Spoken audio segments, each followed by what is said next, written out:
Abhishekam, so everyone can just face that side. After the Abhishekam, we will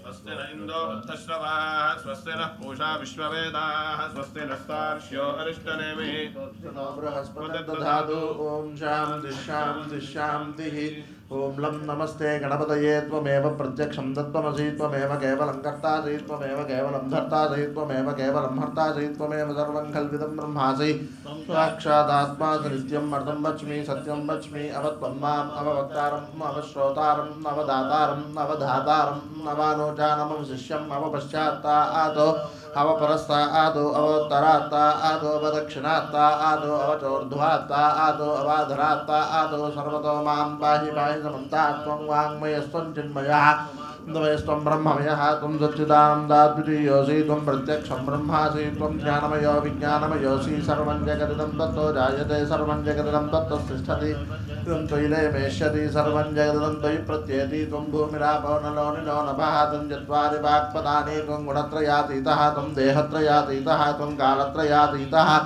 आधारे स्थितो नित्यं त्वं शक्तित्रयात्मकः त्वां योगिनो ध्यायन्ति नित्यं त्वं ब्रह्मा त्वं विष्णुस्त्वं रुद्रस्त्वम् इन्द्रस्त्वम् अग्निस्त्वं वायुस्त्वं सूर्यस्त्वं चन्द्रमास्त्वं ब्रह्म भूर्भुवस्सुवरो अदीन् पूर्वमुच्चार्य वर्णादीं तदनन्तरम् अनुस्वारः परतरः अर्धेन्द्रसुतं तारेण रुद्धं एतत्त्वमनुस्वरूपं गकारः पूर्वरूपम् अकारो मध्यमरूपम् अनुस्वारश्चान्त्यरूपौ त्वररूपं नादसन्धानं संहितादन्तिः सैषा गणेश विद्या गणकऋषिः निचुद्गायत्री छन्दः श्रीमहागणपतिर्देवता गणपतये नमः एकदन्ताय विद्महे वक्रतुण्डाय धीमहि तन्नो दन्तिः प्रचोदयात् एकदन्तं चतुर्हस्तं पाशमङ्कुशधारणं रथं जवरदं हस्तैर्बिभ्राणं मूषिकध्वजौ लम्बोदरं शूर्पकर्णकं रक्तवाततं रक्तगन्धानुलिप्ताङ्गं रक्तपुष्पैः सुपूजितं भक्तानुकम्पिनं देवं जगत्कारणमच्युतम् आविर्भूतं चतुष्ट्यादौ प्रकृतेः पुरुषात् परौ ध्यायति यो नित्यं स योगी योगिनां वरः नमो व्रातपतये नमो गणपतये नमः प्रमथपतये नमस्ते स्तुलम्बोदरायै कदन्ताय विघ्नविनाशिने शिवसुताय श्रीवरदमूर्तये नमो नमः तत्पुरुषाय विद्महे वक्रतुण्डाय धीमहि तन्नो दन्तिः प्रचोदयात् शन्नो मित्रस्य वरुणः शन्नो भवत्पर्यमा शन्न इन्द्रो बृहस्पतिः शन्नो विष्णुरुक्रमः नमो ब्रह्मणे नमस्ते वायो त्वमेव प्रत्यक्षं ब्रह्मासि प्रत्यक्षं ब्रह्म वदिष्यामि अर्थं वदिष्यामि सत्यं वदिष्यामि तन्मामवतो तद्वक्तारमवतो अवतु माम् अवतु वक्तारम् शान्तिः सहनाववतो सहनो भुनक्तो सह वीर्यङ्करवावहै तेजस्विना तमस्तु मा विद्विषावहै ॐ शान्ति अमृताभिषेकोऽस्तु हिरण्याभिषेकोऽस्तु सुवर्णाभिषेकोऽस्तु सम्राजं च विराजं चाभिश्रीर्याचनो गृहे लक्ष्मीराष्ट्रस्य यामुखे तयामासकुं सृजामसि नीराजनं दर्शयामि हर नमः पार्वतीपतयेर्हर Mahadev.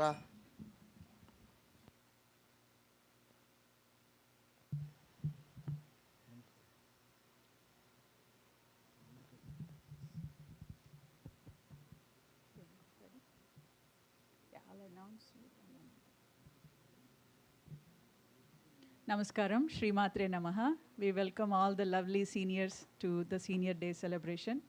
We are very thrilled and happy to see you all the smiling faces.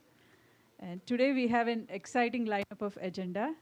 We will begin with Rumi Prakash Gollapudi's beautiful dance performance, and then we'll do a relaxing chair yoga, and we have a well-being talk from Kiran Gollapudi, and we have planned a fun game to celebrate Mother's Day. So hope you all had a good Mother's Day, and followed by the lunch prasadam.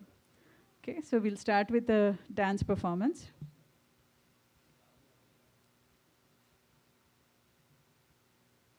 So Rumi Prakash Gollapudi has been learning Bharatnatyam at the Shakti School of Dance under the guidance of Srimati Vijay Prakash and her mother Srimati Maithili Prakash. She's 11 years old and currently finishing 5th grade at Overland Elementary School in Los Angeles. Along with dancing, Rumi loves theater, singing, reading, playing with her friends. So please join me in welcoming Rumi Prakash Gollapudi.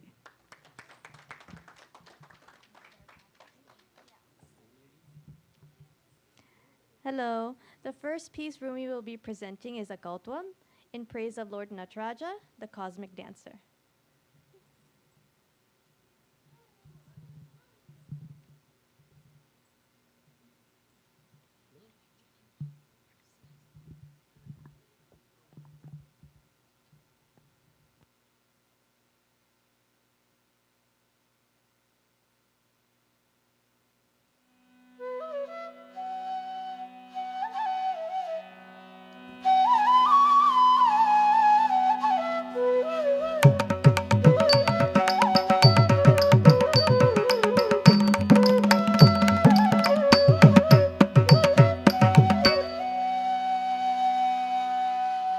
കുനിത്ത പുരുവമും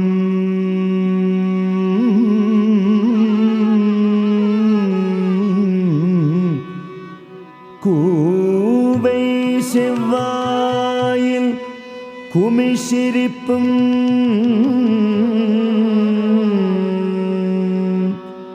பனித்த சடையும்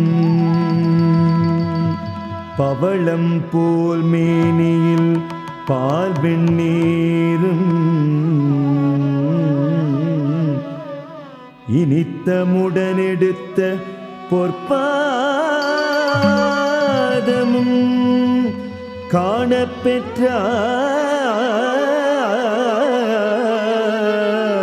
காணப்பெற்றால்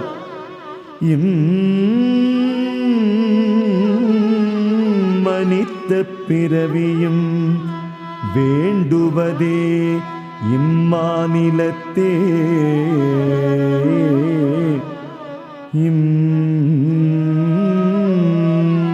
இம்மாநிலத்தே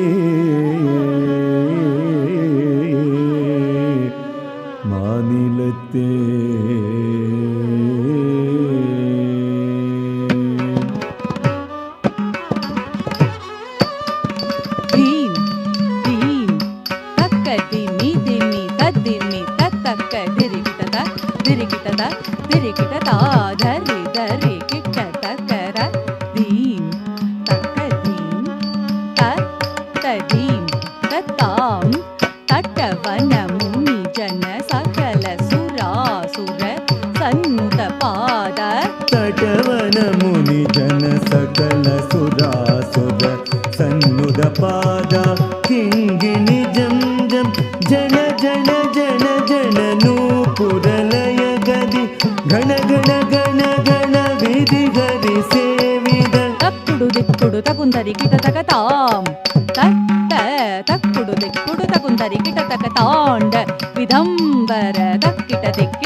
ஜகனம் கிடதக தூக்க தூக்க தூக்கத்தை ஜக ஜக ஜய ஜய சசிர விபூஷண ரூப பயங்கர டமருக ஹஸ்த த்ரிதீய சஹஸ்ரதீக்ஷித நாத நடேಶ கௌத்வமே தக்க தக்க தாம் திக்கி திக்கி தீம் தக்குதே கோத கிட்ட தும் கிட்ட கிட்ட தக்க ஜம் தங்கி கிட்ட தக்க தே தாம் த த தஜம் தஜம் தஜம் தஜம் தஜம் தஜம் ஓம்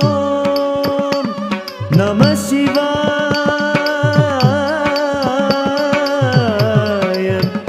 ஓம் நம சிவாய.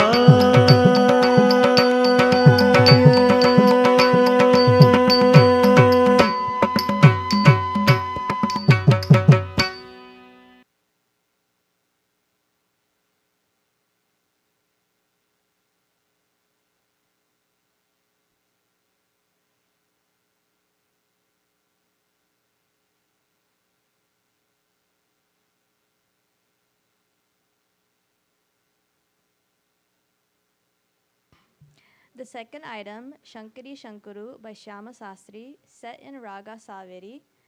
The stuti praises the goddess as the destroyer of evil, the remover of sorrow, and the compassionate mother who bestows blessings upon all. In the Ripu Vidharini section, it is the fierce battle in which Devi defeats Mahisasura, bringing to life the triumph of divine strength over darkness. Shankari Shankuru.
सङ्कटहारिणि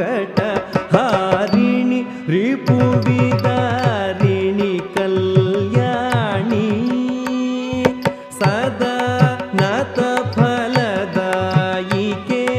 हरनायिके जगजननि सदा नतफलदायिके हरनायिके जगजननि शङ्करि शङ्कुरु चन्द्रमुखी अखिलाण्डेश्वरि शाम्भवी सरसिज भववन्दिते गौरी शङ्करि शङ्कुरु चन्द्रमुखी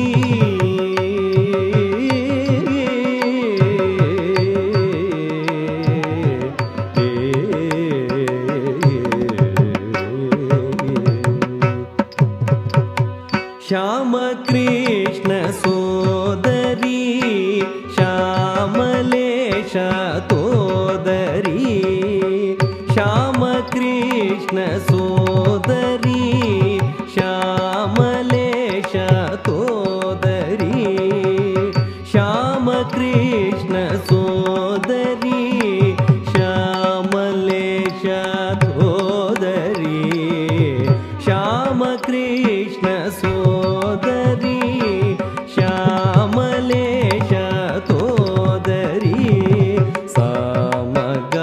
सामगानलोले बाले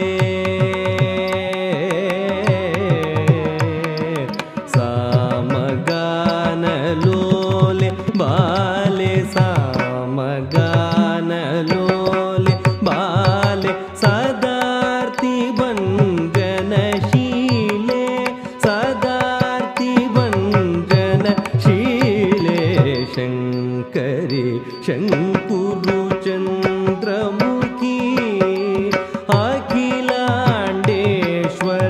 शाम्भवी सरसिज भववन्दिते गौरी शङ्करि शङ्कुरु चन्द्रमुखी तळङ्कुतों किडतकतरिकिडतों तत्तों तुङ्ग तकतों तुङ्ग तत्तों तुङ्ग तकतों तुङ्ग तत्तों तुङ्ग तकतों तुङ्ग तत्तळाङ्गु किडतकतरिकिडतों किडतकतरिकिडतों किडतकतरिकिडतों तत्तळाङ्गु किडतकतरिकिडतों किडतकतरिकिडतों किडतकतरिकिडतों तत्तळाङ्गु किडतकतरिकिडतों तरिकिडतों तरिकिडतों शङ्करि शङ्कुरु चन्द्रमुखी अखिलाण्डेश्वरि शाम्भवी सरसिज भववन्दिते गौरी शङ्करि शङ्कुरु चन्द्रमुखी शङ्करी शङ्करी शङ्करी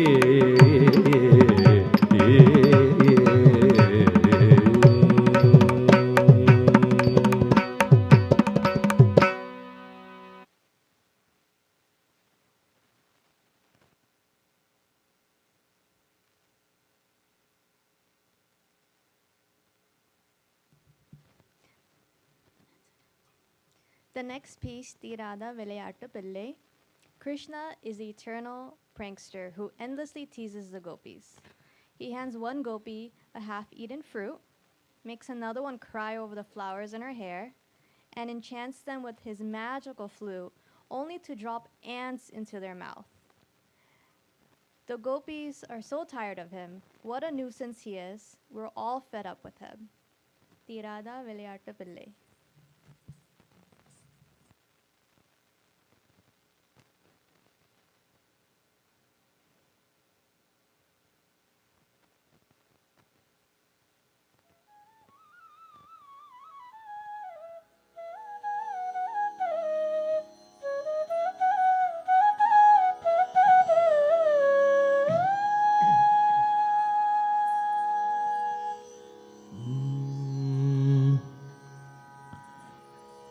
தீராத விளையாட்டு பிள்ளை, தீராத விளையாட்டு பிள்ளை, கண்ணன் தீராத விளையாட்டு பிள்ளை, கண்ணன் தீராத விளையாட்டு பிள்ளை, கண்ணன் தீராத விளையாட்டு பிள்ளை, கண்ணன் தெருவிலே பெண்களுக்கு ஓயாத தொல்லை, தீராத விளையாட்டு பிள்ளை, கண்ணன் தெருவிலே பெண்களுக்கு ஓயாத தொல்லை, தீராத விளையாட்டு பிள்ளை, கண்ணன் தெருவிலே பெண்களுக்கு ஓயாத தொல்லை, தீராத விளையாட்டு பிள்ளை, விளையாட்டு பிள்ளை, விளையாட்டு பிள்ளை.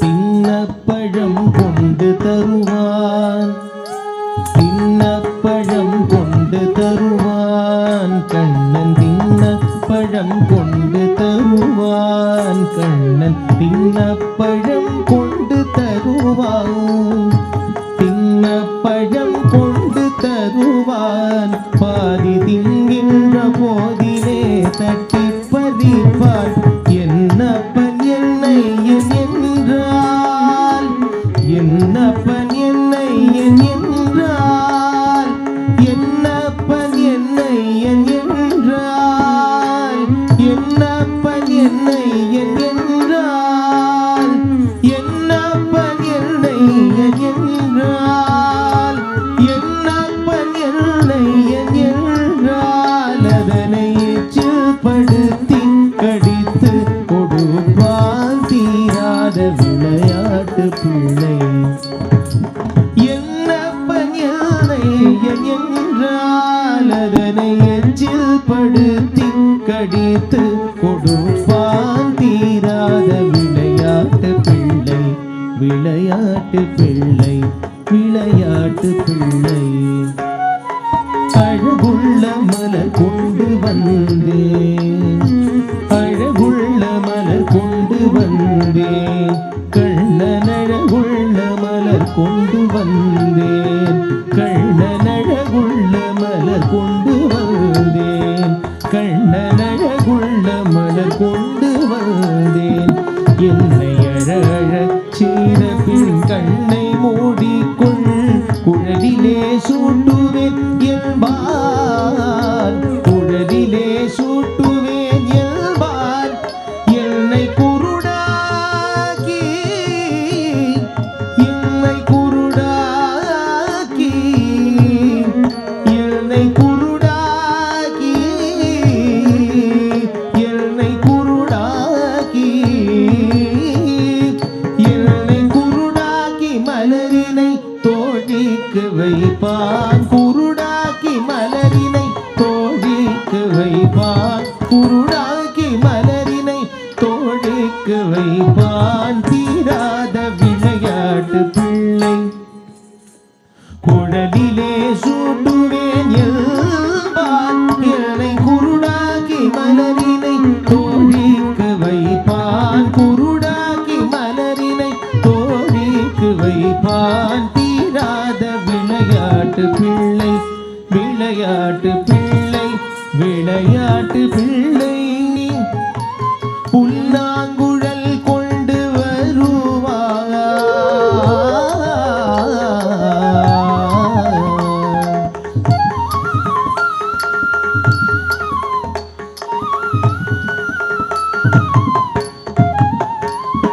புல்லாங்குழல் கொண்டு வருவான், அமுது பொங்கி தரும் புனல் கீதம் படிப்பான், புல்லாங்குழல் கொண்டு வருவான், அமுது பொங்கி தரும் புனல் கீதம் படிப்பான், புல்லாங்குழல் கொண்டு வருவான், அமுது பொங்கி தரும் புனல் கீதம் படிப்பான், கள்ளால் மயங்குவது போலே, கள்ளால் மயங்குவது போலே, கள்ளால் மயங்குவது போலே, அதனை கண்மூடி வாய் திறந்தே கேட்டிருப்போம், கண்மூடி வாய் திறந்தே கேட்டிருப்போம், ஆங்காங்கே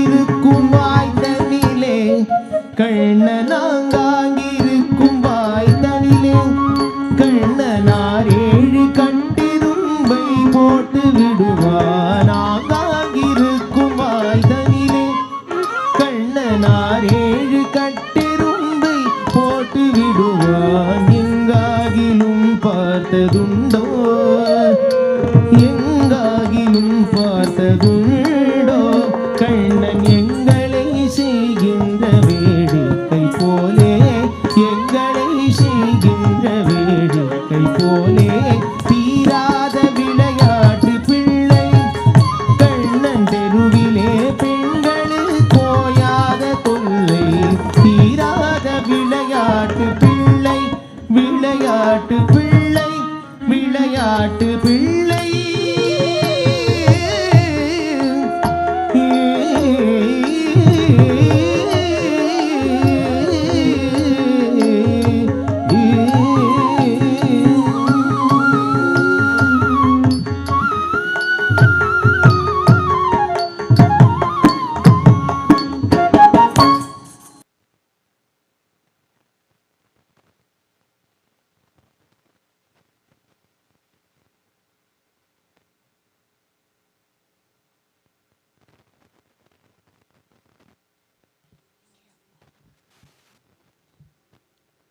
We'll conclude the performance with the Talana, a piece full of rhythm, footwork, and joyful energy. Thank you so much.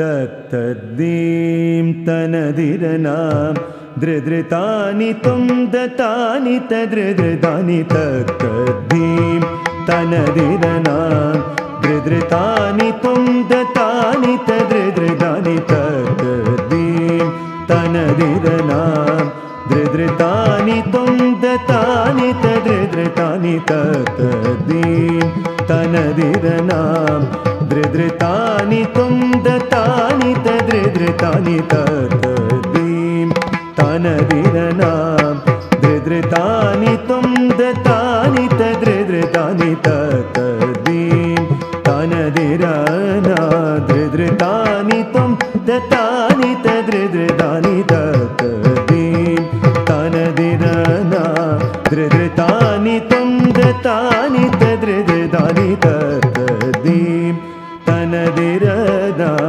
दृदृतानि तुं दतानि तदृदृतानि तत्तद्दीं तनदिरनां दृदृतानि तुं दतानि तदृदृतानि तत्तद्दीं तनदिरनां दृदृतानि तुं दतानि तदृदृतानि तत्तद्दीं तनदिरनां दृदृतानि तुं दतानि तदृदृतानि तत्तद्दीं तनदिरनां दृदृतानि तुं दतानि तदृदृतानि तत्तद्दीं तनदिरनां दृदृतानि तुं दतानि तदृदृतानि तत्तद्दीं तनदिरनां दृदृतानि तुं दतानि तदृदृतानि तत्तद्दीं तनदिरनां दृदृतानि तुं दतानि तदृदृतानि तत्तद्दीं तनदिरनां तत्तद्दीं तनदिरनां दृदृतानि तुं दतानि तदृदृतानि तत्तद्दीं तनदिरनां दृदृतानि तुं दतानि तदृदृतानि तत्तद्दीं तनदिरनां दृदृतानि तुं दतानि तदृदृतानि तत्तद्दीं तनदिरनां दृदृतानि तुम ततानि तदृदृतानि ततदीं तनदिरना दृदृतानि तुम ततानि तदृदृतानि ततदीं तनदिरना दृदृतानि तुम ततानि तदृदृतानि ततदीं तनदिरना दृदृतानि तुम ततानि तदृदृतानि ततदीं तनदिरना दृदृतानि तुम ततानि तदृदृतानि ततदीं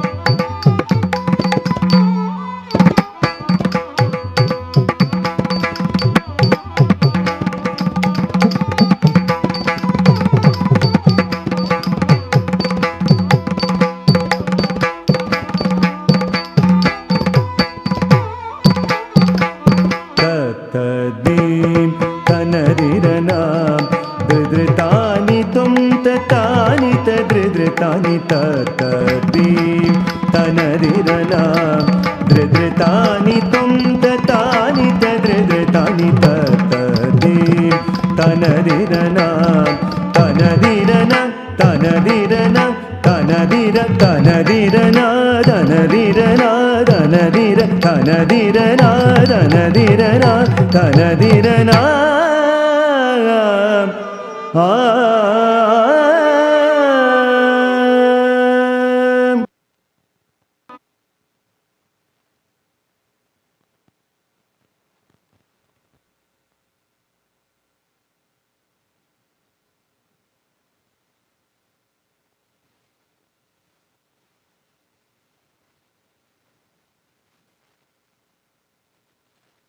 Thank you for the beautiful dance performance, Rumi. Another big round of applause for Rumi's dance performance. I request Gollapudi Shastri Garu, Meena Garu, and Vijaya Aunty to present a small token of appreciation on behalf of Sri Shiva Kameswari Temple. Thank you so much for giving me the opportunity to dance here.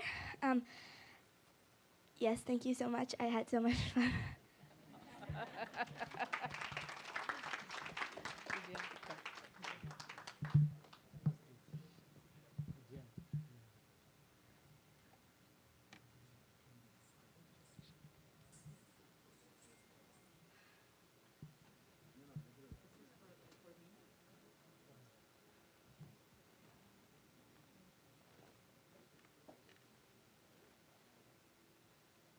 Meena.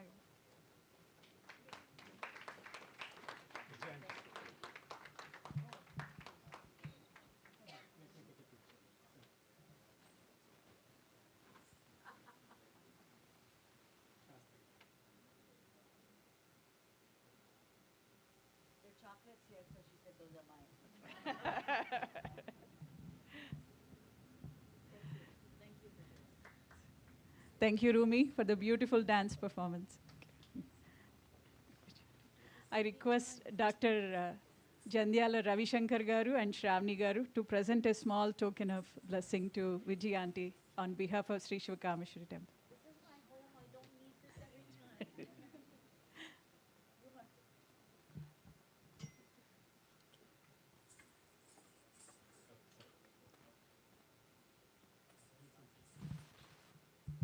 It's indeed my honor to be on the same level as Vijay Aunty. She's a legend in the world. And I can't imagine Rumi, what kind of pressure she's under, being a third generation dancer. You have an extraordinary grandma, extraordinary mom.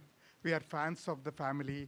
Your grandfather, Prakash, is in a good place watching all this. And on the father's side, no pressure too. Dr. Gollapudi Shastri Garu, Meena Garu, Kiran, and Pawan. You have excellent family, excellent heritage. Feel free, just blossom. We enjoy seeing you. Thank you so much. You did such a good job. We've been wanting to honor your grandma for a couple of decades. She would never come here. But this is our chance, me and Sravani auntie, to have this pleasure. Absolute honor. Thank you.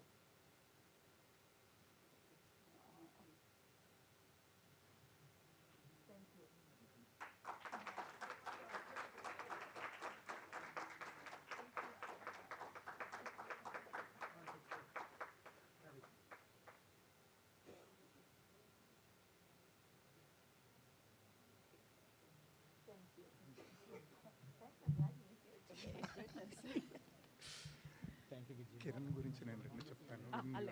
Yeah, yeah. When you're done. Okay.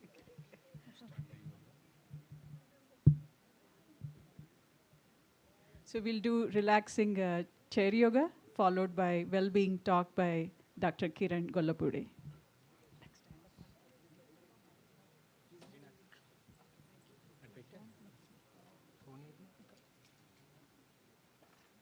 Vishnu.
Relax your body. So gently close your eyes.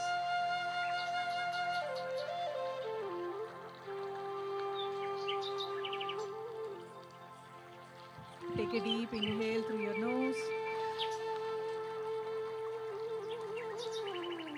Exhale through your mouth.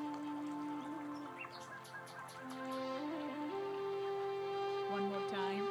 Take a deep inhale through your nose.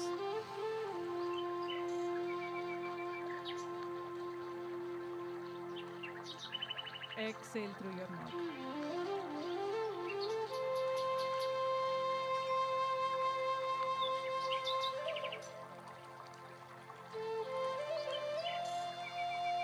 Slowly let go of your outer world and shift your focus to your inner world. Listen to your heartbeat. Focus on your breath.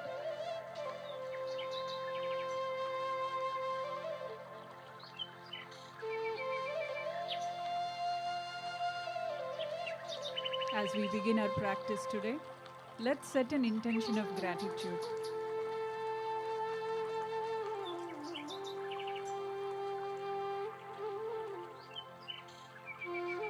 Choosing to be grateful for all the countless blessings we have in our life.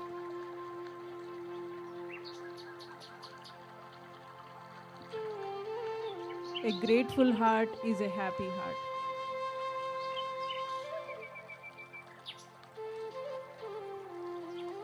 Choosing to look at life as glass half full.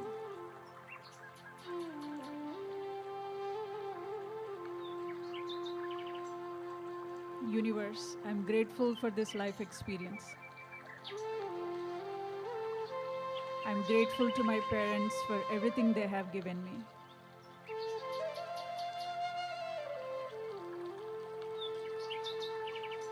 I'm grateful for my spiritual journey.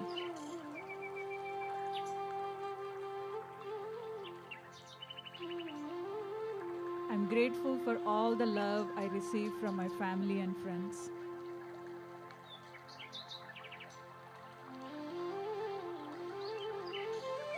I'm grateful for all the opportunities to learn and grow.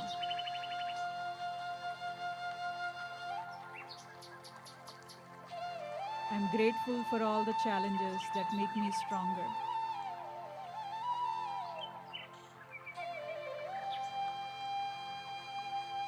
I'm grateful for the gift of today.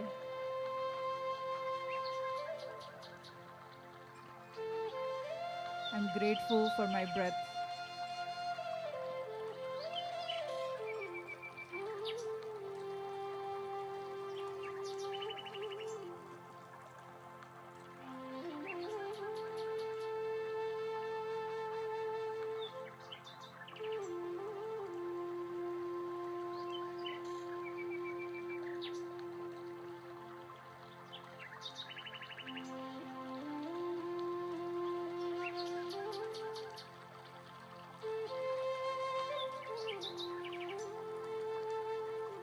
Slowly open your eyes.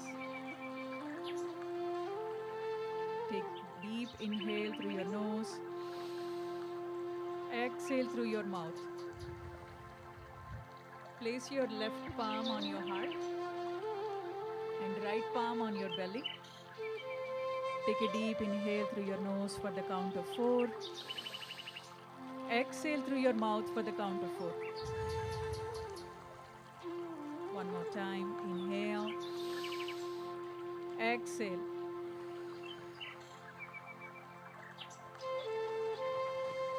We'll transition to box breathing. Take a deep inhale through your nose for the count of 4. Hold your breath for the count of 3. Exhale through your mouth for the count of 4. Inhale. Hold. Exhale. Inhale. Hold. Exhale. Come back to your natural rhythm. 3, 2, 1. Now place your left palm on your belly and your right pinky on your left nostril, right thumb on your right nostril, your pointer and middle finger on the forehead. Inhale through left. Exhale through right. Inhale through right. Exhale through left. Alternate nostril breathing. So repeat this alternate nostril breathing at your own pace. Listen to your body.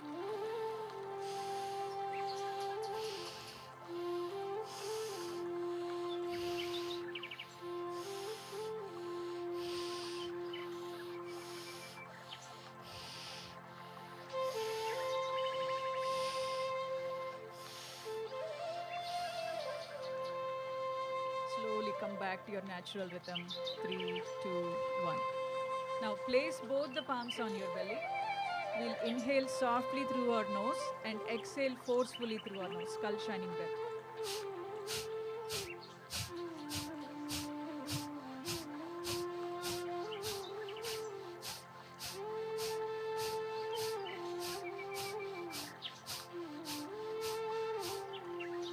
Come back to your natural rhythm.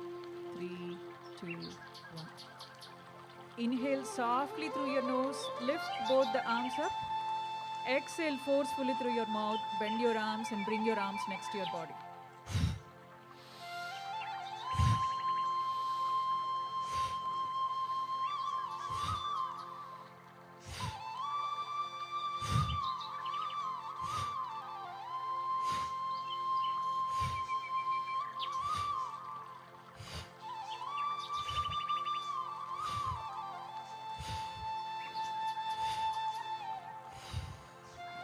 Gently relax your arms on your knees and come back to your natural rhythm. 3, 2, 1. Bring your chin to the center. Take a deep inhale. Exhale, drop your left ear to left shoulder. Feel the stretch in your neck muscles. You can choose to place your left palm on the right corner of your head to deepen the stretch. Inhale, center. Exhale, drop your right ear to right shoulder.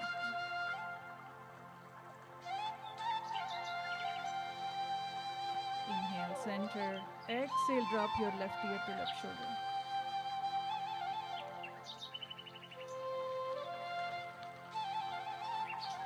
Listen to your body and take it at your own pace. Feel the stretch in your neck and shoulder muscles.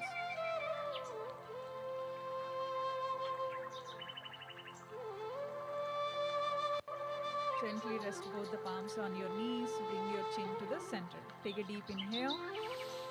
Exhale, look towards your left shoulder. Inhale, center. Exhale, look towards your right shoulder. One more time, bring your chin back to the center. Exhale, look towards your left shoulder.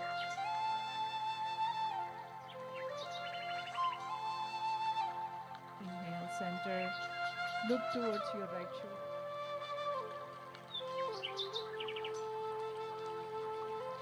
Slowly bring your chin back to the center. Inhale, bring both the arms over your head. Exhale, slowly take a twist towards your left side. Place your left palm on your right knee and twist towards your right side. Your gaze is towards your right shoulder.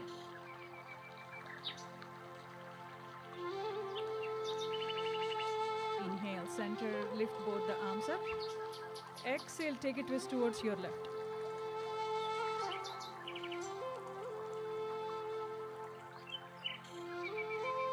Gently repeat this for one more time. Inhale, arms up. Exhale, twist towards your right.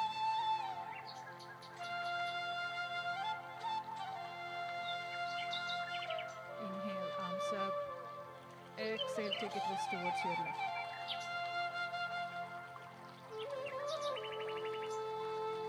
Come back to center. Rest both the palms on your knees.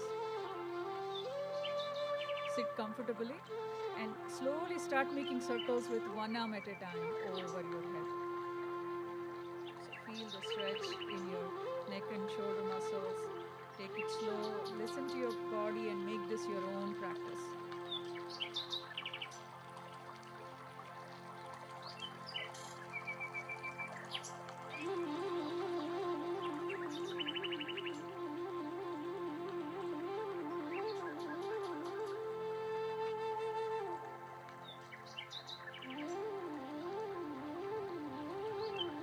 Gently come back to the center. Relax your chin. Bring your chin back to the center. Now lift your right hand up. Pat yourself on your back, on your left shoulder. Feel the stretch. You can also choose to grab onto your right elbow. And we can feel the stretch in your shoulder muscles.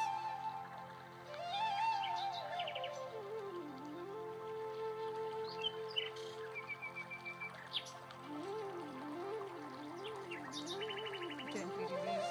Pat yourself on the right shoulder with your left arm and slowly grab onto your left elbow. So feel the stretch in your shoulder muscles.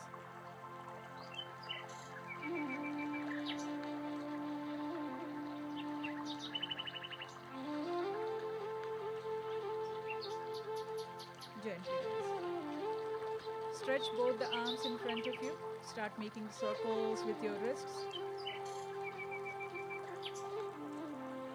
And in opposite direction.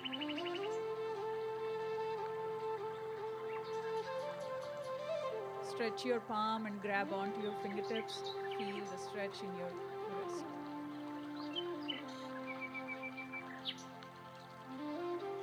We'll repeat on the other side.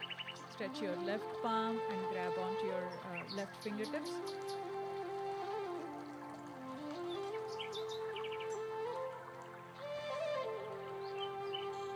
Gently release.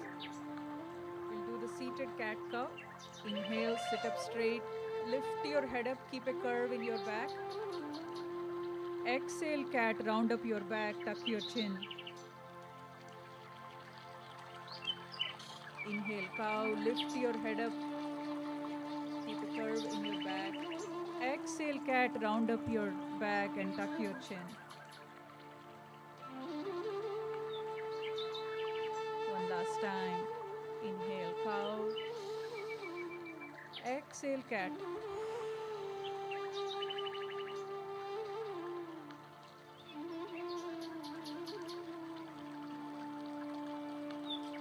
Come back to center.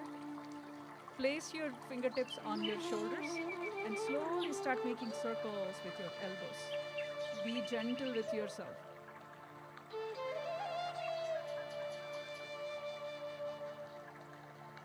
And in opposite direction.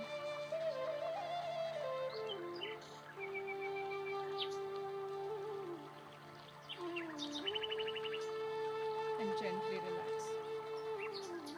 Now we'll transition to guided meditation. So relax your body and gently close your eyes.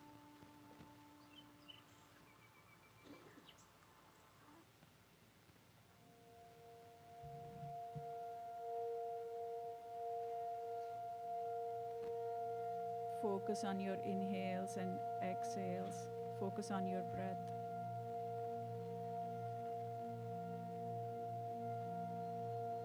Relax your toes.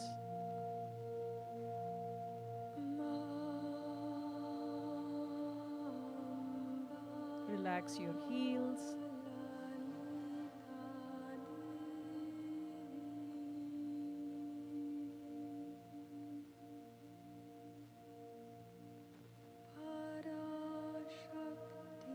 Relax your calf muscles.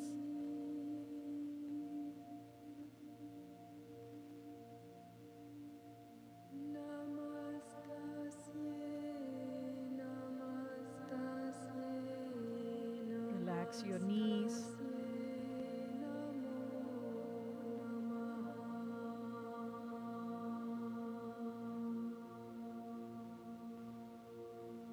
Relax your thighs.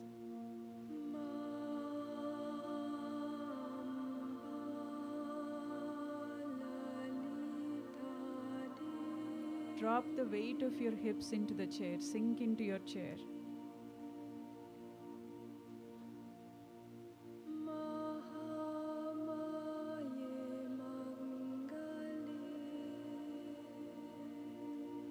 Feel your ab muscles expanding and contracting with each inhalation and exhalation.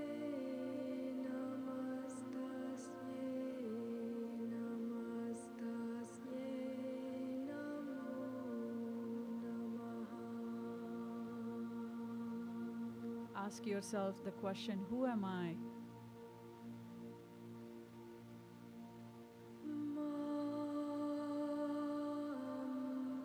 What is my life's purpose?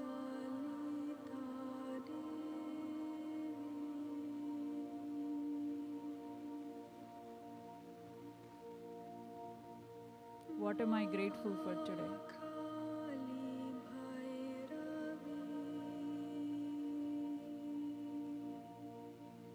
Listen to your heartbeat.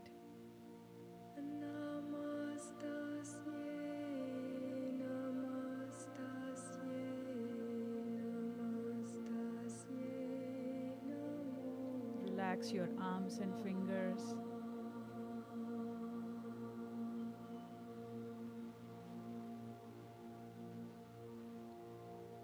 Relax your neck and shoulders.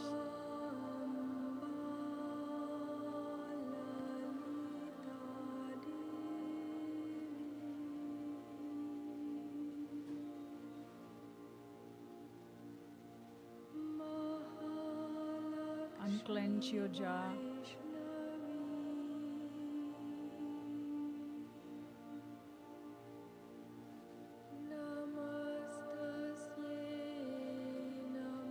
Soften your cheeks.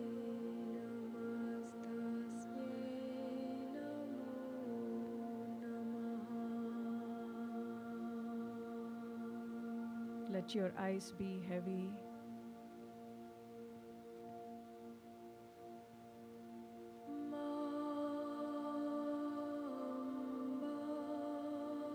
Keep your forehead serene.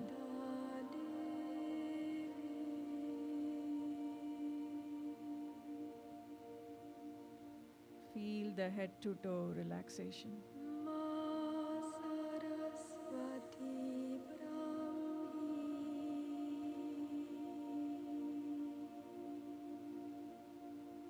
Give yourself permission to completely relax.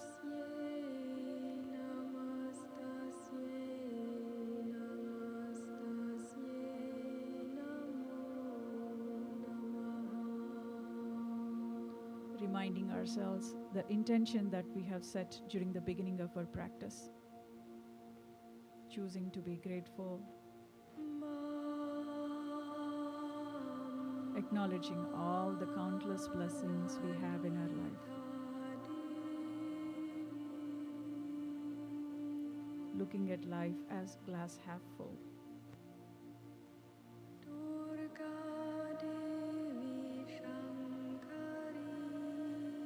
Universe, I'm grateful for this life experience. I'm grateful to my parents for everything they have given me.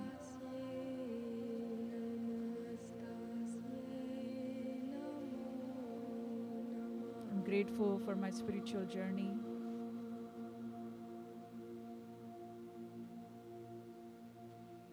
I'm grateful for the love I receive from my family and friends.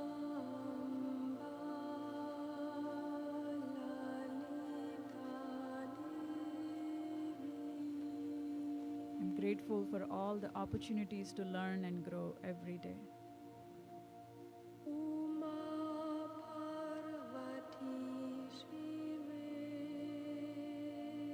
I'm grateful to all the challenges that make me stronger.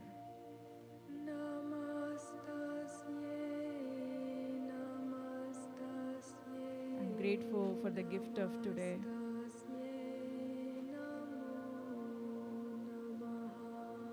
I'm grateful for my breath.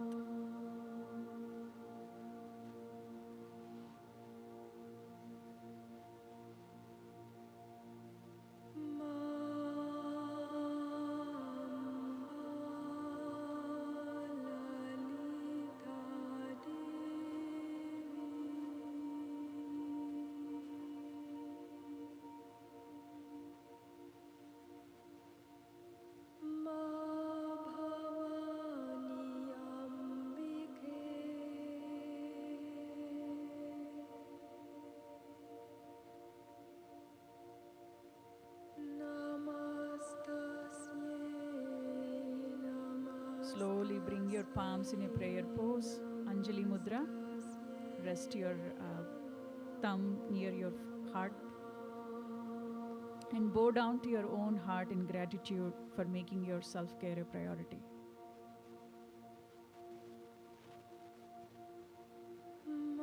Take a deep inhale.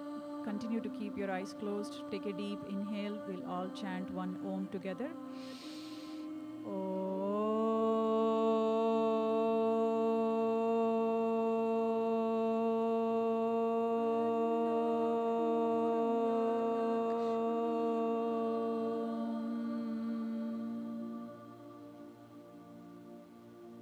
Gently rub your palms together. Rest both the palms on your eyelids. Feel the warmth. And gently open your eyes on the count of 3 with a smile on your face. 1, 2, 3. The light in me sees and honors the light in you. Thank you for sharing your practice with me. Namaste.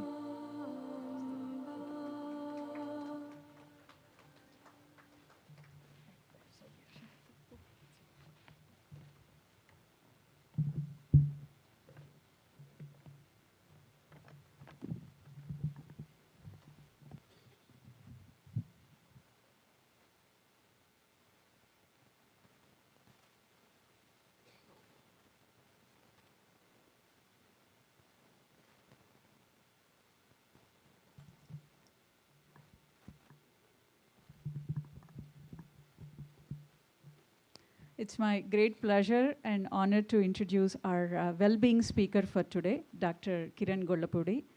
Dr. Gollapudi is an associate clinical professor of urology who earned his Doctor of Medicine degree from UCLA.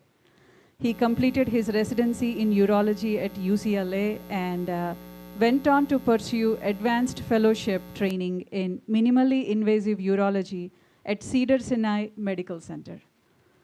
His clinical expertise includes kidney stones, urologic and minimally invasive surgical treatments for both benign and malignant conditions. In addition to his clinical practice, Dr. Gollapudi is deeply committed to educating and mentoring the next generation of physicians. So today, Dr. Gollapudi will share valuable insights on how seniors can maintain their health and well-being. This can be an interactive session where you can also ask him questions. So please give a big round of applause and welcome Dr. Kiran Gollapudi.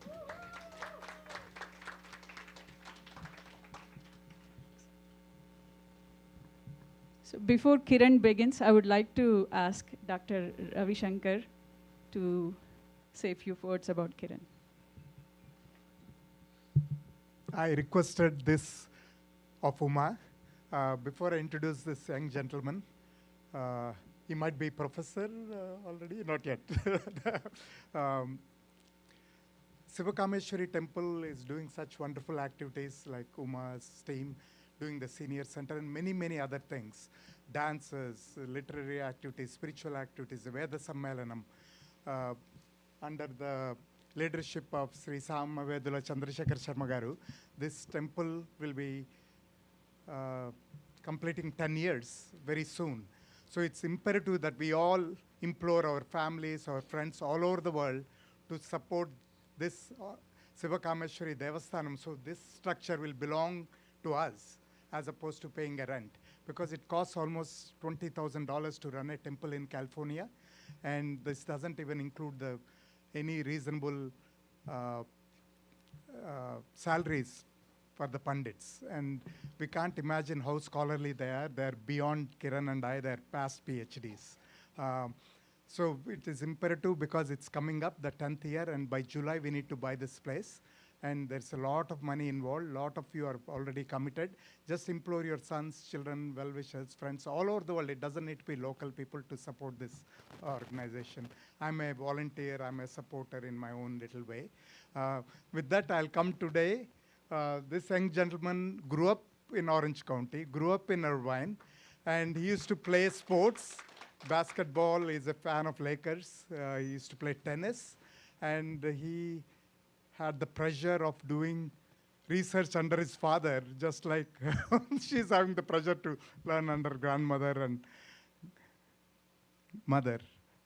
So Kiran grew up in Orange County. He just stayed in UCLA. He studied in UCLA, did medicine, did residency, did urology. I was hoping he'll become a cardiologist, but he went into different plumbing, urology, where they actually invented the first stents that I put in the coronary arteries were first done by urologists. Kiran is multifaceted. He is not just a nerd taking all the science courses, taking what is required volunteering to become a doctor. He learned music. He actually, I went to his Arangetram. He did Sangeet vocal performance. And while he was a student, he fell in love with Maithili, who is a dance exponent. Vijay is distracted like me. She's looking at her phone, but dance class. Oh, I'm sorry, Vijay.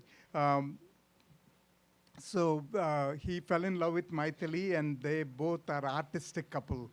And he, being faculty in UCLA, being a very busy surgeon, he also, because Maithili is in her peak of her career, traveling the whole world, he sacrifices, with the help of family, of course, Vijay, and I didn't mention Aditya, who's incredibly talented. I'm a huge fan of Aditya Prakash. If you didn't hear him, please, he's in the YouTube. I saw his extraordinary show, one-man show that Maithili choreographed, and the lighting, it's a, what is it called, visual medium? audio visual is an extraordinary event in UCLA. We hope to bring it to Orange County. Aditya Prakash is his brother-in-law and Rumi's mama. So extraordinary family they are, Gollapudis and Prakashas. This gentleman is a fascinating kid. He just has fun while being excellent in urology. So he's multifaceted, Sangeetam, sports, and very good physician, surgeon. With that, my honor to introduce Kiran.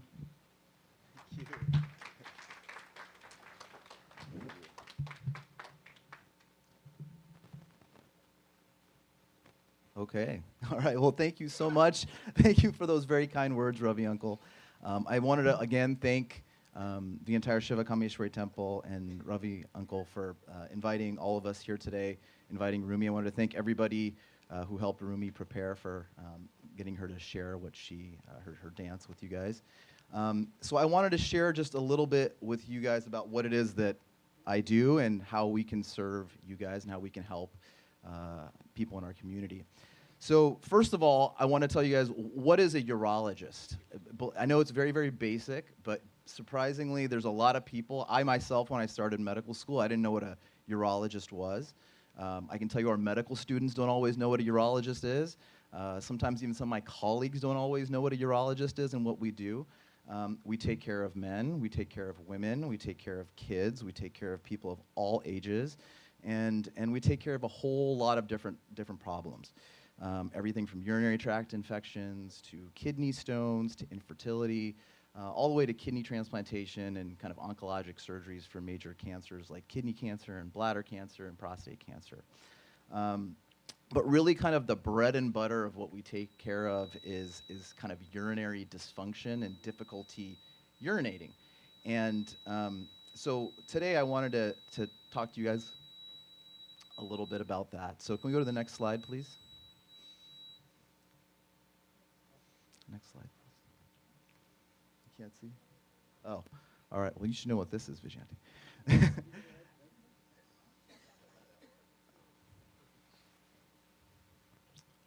So, as Ravi Uncle said, I've spent almost, I don't know, a very long time, 30 years now in Los Angeles. Okay, I live in Los Angeles, and I live in homes that were built, I'm surrounded by homes that were built in the 1930s, the 1940s, the 1950s, and 1960s, okay? And what I can tell you about all these houses is they are built strong, okay? They have strong foundations, they have strong bones, and they've seen a lot in their homes, and they're full of character, they're full of wisdom, they're full of strength, okay? But there's a reality to some of these homes, okay? And the systems, these systems, they just start breaking down, okay? And no matter what you do, sometimes they start breaking down. So my goal today is to kind of tell you a little about the systems in your own home, okay, and how all of these systems interplay in terms of your urinary health. A lot of times when we think of urination for men, they just think about their prostate, okay, but there's a lot of things that are going on. So hopefully I can tell you about your systems. You can have some more awareness. You've just built a little bit of awareness, so some more knowledge and awareness about the systems in your body, and so that you can become aware of what you need to do to maintain your systems, and if something goes wrong, what you need to do. Next slide, please. All right, so first thing in a house, right, we have an electrical system, right? We have an electrical system that needs to send signals to all of our appliances so that they work properly. So in our body, that electrical system is our brain and our spinal cord and the nerves that go from our spinal cord. And for our urinary system especially, it's the nerves in our lower back, okay, in our lumbar and our sacral spine that end up going to the nerve, that end up going to our bladder and our urinary system and help us do what we need to do, okay? So the electrical system is important. We need to send signals. All right, next slide, please. Now there's a pump, all right? So there's the signals have to send signals to a pump, okay? And in our body, that pump is our bladder. So that pump needs to fill, it needs to fill appropriately, it needs to fill to the right amount, and it needs to squeeze to get the water out. And it needs to squeeze at the right times, and it needs to squeeze fully, okay? So a lot of people are more knowledgeable about the heart. Ravi Uncle probably taught you all about the heart. And so the bladder works very much just like the heart, right? So you You got to fill with fluid, and you got to pump, and you got to pump the right amount at the right times so that things are expelled. And the last thing here in this picture, if you guys see, is so the pump, which is our bladder, fills with fluid, and then there's a pipe, okay, the pipe. So the pump has to push out of the pipe, okay, and that pipe in us is something that called the urethra, and that urethra can be blocked, or there can be problems with the urethra. Again, in men, most of the times we're talking about the prostate. There's another little line there. I don't know if you guys can see underneath the bladder. There's that big purple thing, which is our prostate in men, which is like an orange. And then there's another line underneath there, and that's the muscles of our pelvic floor, okay? And imagine that like a big hammock that sits in our pelvis that supports all of the organs in our pelvis and keeps them all where they're supposed to be and supports all those organs, okay? So again, we have an electrical system that sends signals to a pump. The pump has to respond to those electrical signals appropriately, and then the pump has to fill appropriately and pump appropriately and has to pump through a pipe that is working and open, okay? Next slide, please. And then this is all just mechanics, right? So something's got to fill this whole system. There's got to be fluid in this system, right? So the fluid in this system, there's a filtration system in our body, and this filtration system is filtering our body, filtering the blood in our body, and keeping all the good stuff inside and excreting everything else out. And that in our body is the kidneys, right? So our kidneys are filtering our blood, and they are then excreting things out the ureter, all right? So next slide, please. So again, electrical, pump, pipe, and the filtration system. So again, this is just to kind of hopefully give you a big, broad picture. And if this is too basic, I just want to give you guys a big picture, but I can answer questions hopefully in the Q&A. So what are things that can go wrong in the electrical system? Okay, in the electrical system, again, anything from the brain down the spinal cord can cause issues. If you have anything going wrong here, it can cause issues with your urinary tract.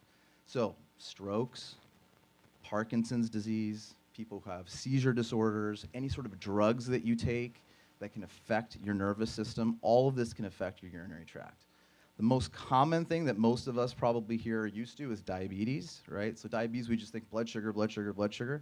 But the amount of sugar in your body can affect how you urinate, how often you urinate, and most importantly, the amount of blood sugar over long periods of time can affect your nerves, and especially your peripheral nerves, which are the circuitry that's going to your bladder. So if that's affected, it's going to affect how often or how well you can pump, or how often your pump is going to work properly, and how well you can sense how much your pump is full or not full, okay? And then the other common thing that a lot of us deal with as we age, I have already been dealing with it, is your discs in your spine, okay? So the discs in your spine, a lot of people might have some lower back pain, some spinal canal stenosis, or they might have some lumbar disc disease where your discs are herniating a little bit. So if those discs push out, and they push out, again, as I told you, in your spinal cord, all that circuitry is coming from your lower back. So if it pushes against those nerves, again, you're going to have dysregulation of your entire urinary tract. All right, so that's your electrical system. Next slide, please. All right, so next we're going to talk about your pump. All right, your pump is your bladder. So when you're young and you're healthy, think about like a nice water balloon at a party, right? You can blow up that water balloon. It easily stretches out. It stretches out with a nice low pressure, and if your kid squeezes on it, it's going to come out, right? So as we age, what happens is that there's changes in that pump. The balloon gets a little harder, so it doesn't fill as easy, okay? So it's harder to push water in there. There can also be changes in the bladder wall that cause it to squeeze when you don't want it to squeeze. So again, like the correlate to the heart is, say you have an arrhythmia, right? You have an arrhythmia, your heart is pumping and squeezing when you don't want it to squeeze. So the bladder can do the same thing, right? So it squeezes when you don't want it to squeeze, and that's not always what we want it to happen. So what are some problems that can happen over time? You can have bladder overactivity, right? Your bladder is squeezing when you don't want it to. You can have bladder underactivity. So over time, the muscle weakens. The muscle doesn't squeeze as efficiently as it's supposed to, and it doesn't pump out the fluid as well as it wants to. So you can have underactive bladder. You can also have, again, reduced capacity, again, because everything's getting smaller and tighter, so that's going to make potentially you have to go more often. And then just we talked about the lack of elasticity, so that water balloon just isn't as stretchy anymore. So when it's not as stretchy, it's not going to be able to fill under low pressures as it once did. Okay, so we talked about our electrical system, we've talked about our pump. All right, next we're going to talk about our pipe. Next slide, please.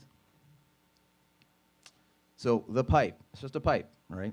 So the pipe can get clogged. The pipe cannot work. So in men, oftentimes what we're talking about when we're having a pipe issue is we're talking about the prostate. So if you think about the prostate is like a big orange, okay? It's just a big orange, and imagine I stick a straw right through that orange, right? So if you imagine the fruit of that orange getting bigger and bigger, it's going to squeeze down on your straw. It's going to cause blockage, right? So anything that causes blockage, you can imagine the type of symptoms that are going to happen if you have blockage of that pipe, okay? Now this isn't all the time, but usually in men we're talking about blockage type issues, and in women we're usually talking about leakage type issues, okay? So if you look at that big green semicircle over there, that's again our pelvic floor muscles, right? So that's the hammock, again, of pelvic floor. Again, if you imagine a big hammock, it's what's holding all of our pelvic organs inside. And for women, because of menopause, because of childbirth, because of just aging, all of those muscles loosen. And if you imagine those muscles, when they squeeze together, they're basically like a valve. Okay, they're what keeps everything in place. So if everything loosens, you're not going to have as much control as you once did when you were younger. So again, what are all the things that can happen when you have a pipe problem or an outlet problem? You can have stress incontinence, which means when you do something, you lift something heavy, you cough, you sneeze, leak a little bit of urine. Pelvic organ prolapse, which is basically when the organs in your pelvis, they start kind of falling out of the place where they normally are. And then urethral obstruction, as we talked about, just blockage of a pipe. And we talked about pelvic floor dysfunction.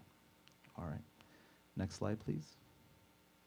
So again, that's all the mechanics, right? So we've got electrical, pump, and pipe. And we talked about the next thing is our filtration system, right? Our filtration system is our kidneys.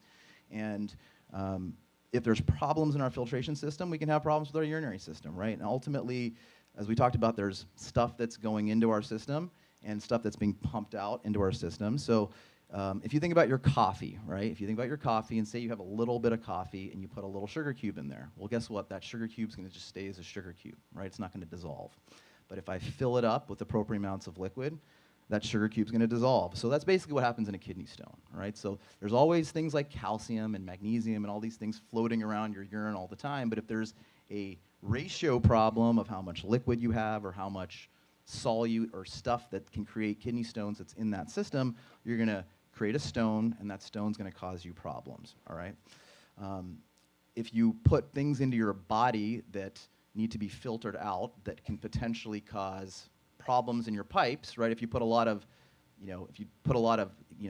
bad stuff down your sink at home, right? It's going to cause corrosion in your pipes. It's going to cause issues. The same thing if you put a lot of stuff in your body that's going to cause urinary irritation, you're going to have issues with your pipes, and it's going to cause irritation, inflammation, pain, problems, overactive bladder, et cetera, et cetera. And everybody's bodies are different, right? So again, your job is to just hopefully just understand how all the systems work, and then understand the systems in your own body, because everybody's body is going to react to different things at different times. Okay? Next slide, please. All right. So I put this slide up because it's supposed to be blank, all right? Because I just talked to you about mechanics. All right? I talked to you about mechanics. I talked about your body. I talked about filtration systems. But the most important thing is this is your mind, okay? And so what happens here has a huge effect on everything, okay? And it's not just your urinary system, it's everything, okay? Can we go to the next slide, please? So if you have these things going on in your life, okay, and I can't tell you how often these things are going to affect everything, right? So anxiety, stress, depression, grief, fear, put out any of these things. All of these things are going to dysregulate all of those systems in your house, okay? In the same way, you can have a beautiful house. You can maintain everything, but as we all know, if the energy in that house isn't great, you don't want to live in that house, right? So in the same way, if all of these things are going on in your mind, they're going to dysregulate these systems, and they're going to increase the problems in these systems that already exist, okay? You know, I saw, it's funny, Kavya, tell me if I'm wrong. I saw a beautiful dance performance by Kavya Ganesha yesterday, and I think part of what you were saying, right, is how we experience, ultimately what we experience is all happening within us, right? So the same things can be happening, but what you perceive of the sensations and physiological things that are happening in your body, and the stories you tell yourself about what's happening, and ultimately how you perceive it is going to be ultimately dependent on your internal state, right? So you'd be surprised how many people and how many patients I have, simply if the stressors in their life go away, you'd be surprised how much of their urinary problems go away as well too. So all these things are interconnected. Okay. Next slide, please. So this isn't magic, okay? What can I do? Maintain your systems, all right? This is for everything, okay? For your whole body. This is the urinary tract, but this is the same thing for everything. And I think the whole point that I'm hoping to drive through is, for example, in the United States of America, if I was to take a heat map and I was to overlay a map of the incidence or where are the highest rates of obesity, diabetes, high blood pressure, you know, metabolic syndrome, all of these things that affect our body, and then I overlaid that with a map of obesity, it's the exact same, right? And if I overlaid that map with kidney stone disease, it's the exact same. If I overlay that map with rates and incidence of urinary dysfunction, it tends to be the same. So the point is all of this stuff is interrelated. So if you maintain your systems, you're going to maintain your global health, you're going to maintain your global well-being, and as a side effect, this system will be working as well, okay? So what do? Mental health, right?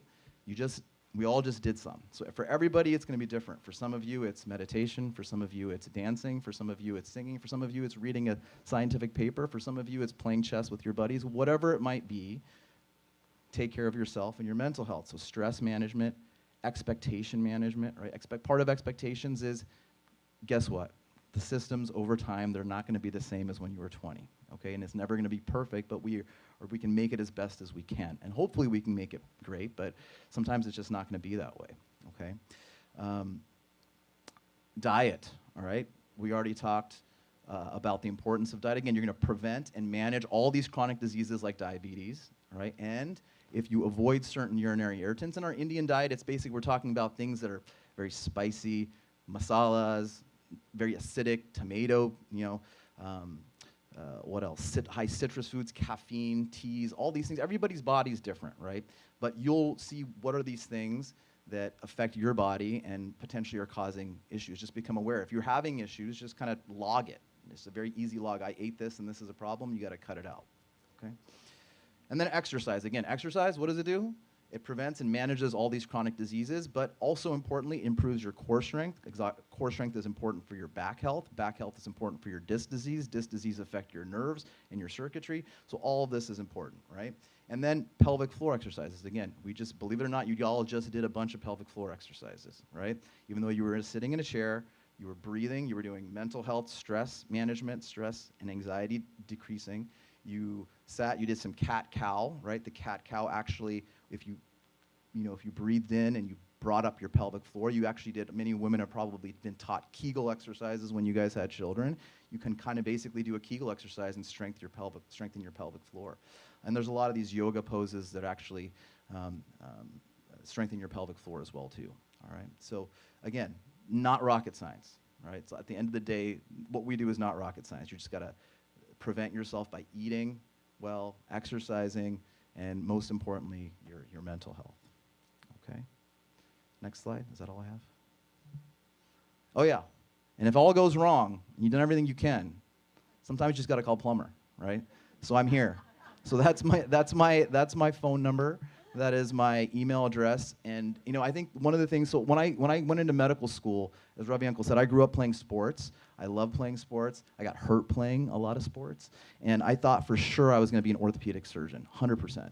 But when I went into medical school, I really fell in love with urology. This is my little plug for those of you who might have kids or grandkids going into medicine. But as I said, we take care of so many different things. We play with a lot of cool toys, microscopes, scopes, robots, and everything. But ultimately, I think the key thing is there's a lot of surgery that's fix it and forget it. And we have a lot of long-term relationships with our patients. We take them through their health journeys for really, they have multiple issues. Like I said, I've seen people who were younger, then older, and then we took care of different issues. And then really the key thing is these are things that are sensitive that people don't really always like to talk about. And you can, and they not only help people's physical health, but like I said at the beginning, their psychological and their mental health. So you can really help people in that way. So it's really been it's been fun doing it so far. And like I said, I'm happy to answer any questions and any other thoughts you guys might have.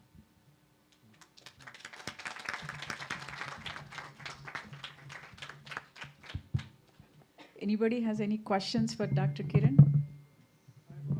Oh, yeah, sure.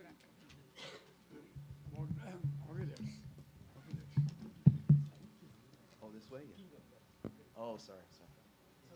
What? How to get rid of? Oxidates from body. How to get rid of oxidates from body? Oxidates from body.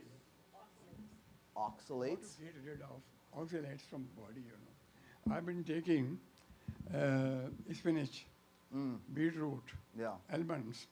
Unfortunately, they all contain oxalates. Yeah. Now, I have symptoms of irritation, inflammation, so I want some solution for that. For just getting rid of oxalates? Yeah. Yeah, so you can take some vitamin B6, but really the best thing for you is to cut out as much as you can, all of those things. I know you've already done them, but I have done that. Yeah. But what treatment do you suggest? The treatment is you can take vitamin B6. Okay. Yeah. That's all. That's mostly it. That's all that exists. I wish there was something more. Yeah. Okay, thank you. What is the organ prolapse? I want to have some clarity about that. Which one? Sorry. In kidney problems, Yeah. what is organ prolapse? Oh, so pelvic organ prolapse basically is, we're talking about mostly in women, right? It is in women, right? Ultimately, if the pelvic floor is weak, right? Things like the bladder, the uterus, all of these things can descend, okay? And if they descend, they can cause multiple problems. They can cause pain, they can cause blockage of your urinary tract. So all these things can be issues. That's prolapse, yeah. Okay, thank you.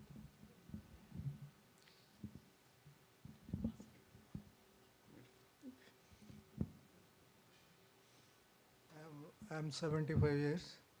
I'm pre-diabetic. Look good. I'm pre-diabetic. My health issues are, I had undergone urethrotomy twice and prostatectomy once. This happened from 2000 to 2020. Within these years, I got 2 or 3 operations I was subjected to. Then after prostatectomy, there are a number of issues came. There is narrow stream of urine coming from the penis. When I approached the doctor, they conducted balloon surgery, and the urine flow is normal from that time. In 2022, I was blessed with Parkinson's disease. The number of ailments and symptoms increased. There is constipation, there is trembling. One more thing is frequent urination. Frequent urination, incontinence of the bladder is there. I have to rush to the bathroom immediately. And I want to know whether the symptoms enhanced with the Parkinson's disease I got, or with the medications I am using for Parkinson's disease. There are a number of times I was treated for urinary tract infection. There is a flow. Last night also I slept for 2 hours only. It is affecting my sleep. Well, I'm very sorry that you're going through all of this. Exactly like I think what you're saying. These are the issues that can really affect your quality of life. I'm happy to talk to you because it's going to be a little bit complicated of an answer. So I'm happy to. The short answer is yes. All of these things, as I talked about, are connected. You've had some pump issues, you've had some electrical issues with your Parkinson's, so they're all connected. And kind of tweaking those is going to take, figuring out exactly what's going on and tweaking those things for you is going to take some time. I'm happy to talk to you personally outside. But yes, you're correct. All of those things are connected. The Parkinson's has made it worse, probably. మీరు ఒక్కరితోనే మళ్ళీ మాట్లాడతా అన్నారు uncle. అయిపోయాక మీకు ఒక్కరితోనే పర్సనల్గా మాట్లాడతాను. Yes.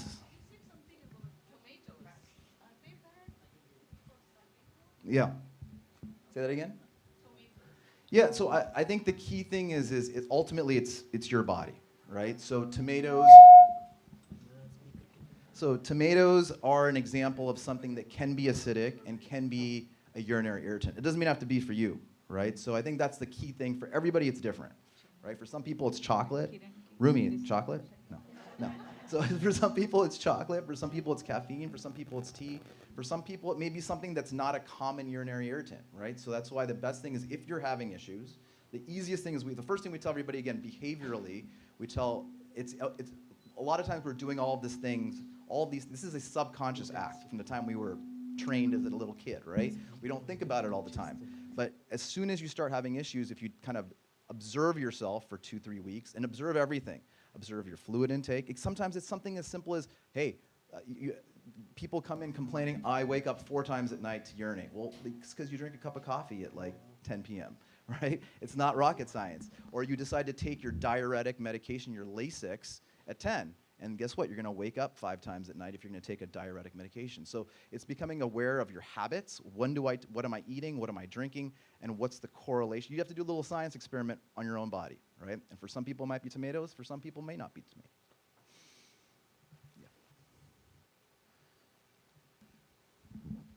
Hi, Dr. Kiran, thank you very much. I have a very simple-minded question, probably my ignorance. But what kind of core exercises and also the floor exercises that you suggested, if you can expand? Yeah, so I think what I meant mostly by core is really, you can do any sort of abdominal exercises, right? So the standard abdominal exercises like sit-ups, any sort of ab routine, right? And then we're also talking about lower back strengthening, right? So when you look at kind of the yoga things that we do for lower back and your main, your glutes and your hips, right? Like, what do you call it? Pelvic tilts, right? Those are easy. The cat-cow, right? The bird dog that you do oftentimes for in a yoga. These are all strengthening your core. You can find any of these basic 5-minute things on YouTube. Find a core video and you can be able to do it, right? Planks, right? If you can do them. All these things are strengthening your core. And the reason for that is ultimately we're talking about just general back health, right? And that back health is going to be important for things like disc disease. Pelvic floor exercise, the most common thing that people talk about is the Kegel exercise. And again, like I said, a lot of women are taught the Kegel exercise because when they have childbirth, the pelvic floor weakens, and a lot of women have urinary incontinence as they age, okay? And the most common exercise is ultimately the Kegel. And the best way to think about a Kegel is if you were standing and you were urinating and you midstream, you wanted to stop the flow, okay? It's hard to know, but some people can naturally feel it, but you're going to squeeze certain muscles in your deep pelvis that just stop it, okay? So those are the muscles you're going to squeeze. It's just like lifting weights, right? So if you kind of squeeze those muscles when you're sitting in your chair and you hold it for 2 seconds and then you release, you're going to strengthen those pelvic floor muscles, okay? And again, that's only if you have a pelvic floor weakness problem and you're leaking, right? Now, if you have another, you don't want to do those things because if you make them too tight, just like if you have a tight back muscles, guess what? You're going to have sore back because if you tighten them too much, right? You're going to have pelvic floor pain. So you only want to do it in the right instance.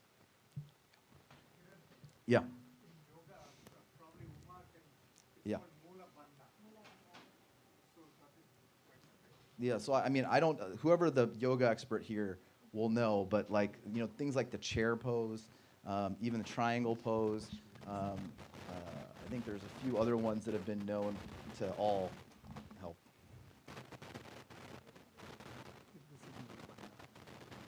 Yes, whoever knows how to exactly show Mula Bandha, please show it.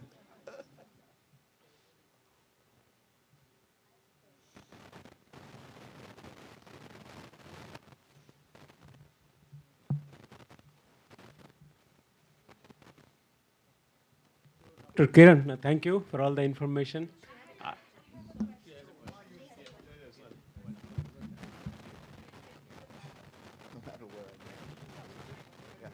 Yeah, sure. Yeah, 1 second. So Moola Bandha, the exercise. Okay, that's good. Moola Bandha actually, it's very simple. When you sit in the chair also, you can just tighten your rectum. If you want to go to the restroom, you could not go. You have to stop it 2-3 minutes because you are in the queue in the bathroom, right?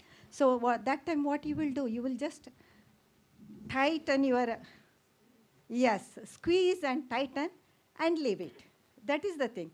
When you sit in the chair also, you can just tighten your rectum for sometimes and leave it. If you do that, that is called Moola Bandha.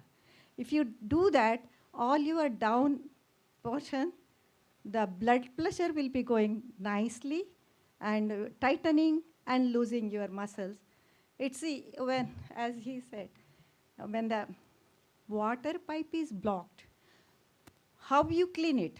You just close it, then open it up with the force. Like that you have to do. Actually in yoga, in pranayama, Tribandha pranayama is there, Ramdev ji's.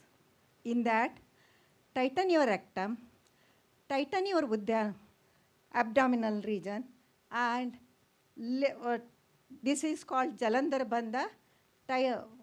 Slowly fold your neck, tightening, you will feel the tightening here. So that is all called three bandhas. So this Moola Bandha is one of the bandha. It helps a lot. Okay? Thank you.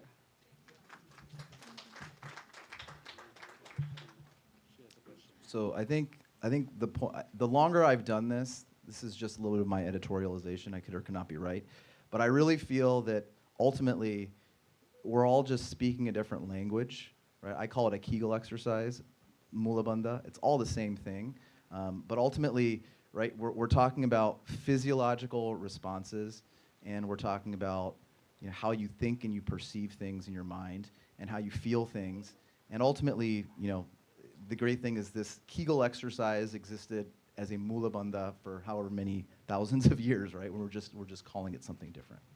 So the knowledge and the wisdom, as I said, we're lucky, exists culturally here for us. Yeah, my question is just about like caregiving when you're around someone who's like experiencing this. And it was interesting, you said like stress management and what's in the mind is the most important thing. And very often, like for example, with my grandparents, I find that there's a tendency to, when you're overwhelmed with these things, you give up, and that's like half the battle lost, right? Because then, and so is there anything that you tell like people around them, a way to ease them into these things? Because even things like with therapy, for example, which are common now, but they're against it, right? Because it's a different time. So is there anything specific you tell like caregivers? How do you like ease them into just changing mental attitudes? Or what can you do? Yeah, so unfortunately in my world of 10-minute visits, I don't have a whole lot. But I think what I tell, I provide people with the resources, and I think, again, with mental health resources, I try to tell people, I often I find that if I tell people a situation that, hey, I've had this, or I've had a family member who's had this, and I've found that this to be able to help, at least coming from a physician standpoint, right? People, because I take care of a patient population that is primarily Hispanic, okay, and there is a certain viewpoint of how they take medical information, and there's certain views on therapy and these kinds of things that are also not always taken. So I find that if I say it, right, and they will take it in that way, and if their family is there. Sometimes I'll see if I say something, hey, you should really look into this. This is something that has helped. These alternative ways or these mental health ways of looking at things. You'll see that sometimes the family member will like yeah, I've been telling them for a while, right? And then the patient will be like, okay, they'll listen, right? So I think part of it for me, I have the benefit of having a white coat, right? And then and telling somebody, and they'll take it with some extra veracity. But yeah, I think that's the biggest thing. Is really for me is just telling them this is a helpful and a very useful and proven, right? There's studies, it's not just hocus pocus, but there's studies that show that this helps. For some people, knowing that there's scientific data is helpful. For some people, they feel it, and some people, they need scientific data, right? Yeah.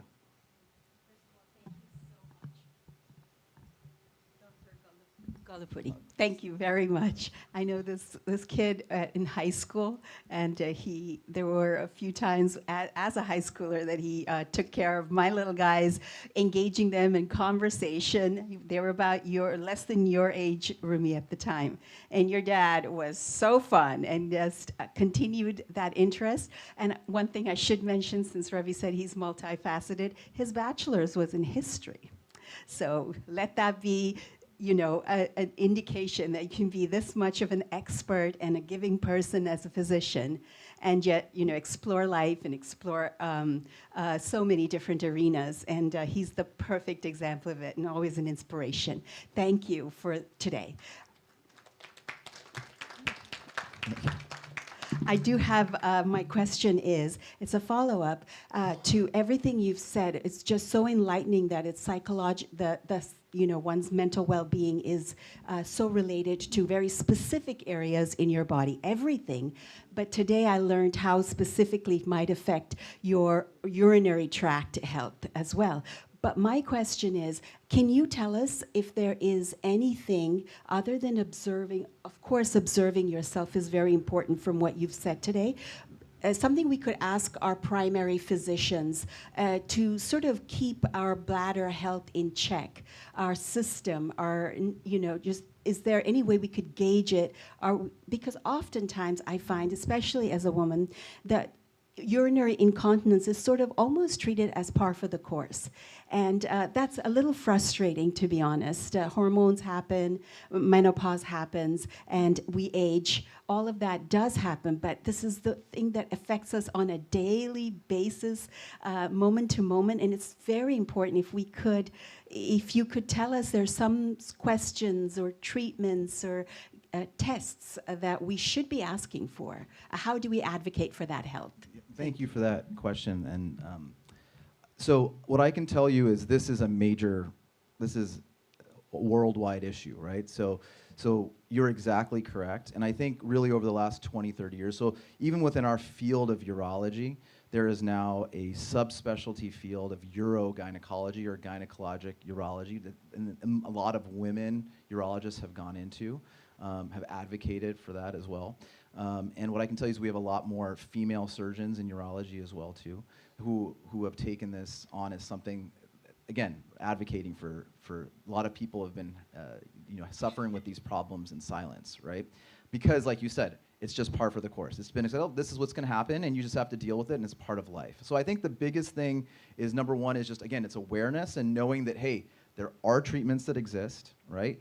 Number two, and it's okay, you don't have to just live with it. Okay, I think telling your primary care doctors, hey, look, this is something that's happening, it's bothering me, and I want to see a urologist, or I want to see a urogynecologist. There are gynecologists who are trained in these operations as well too.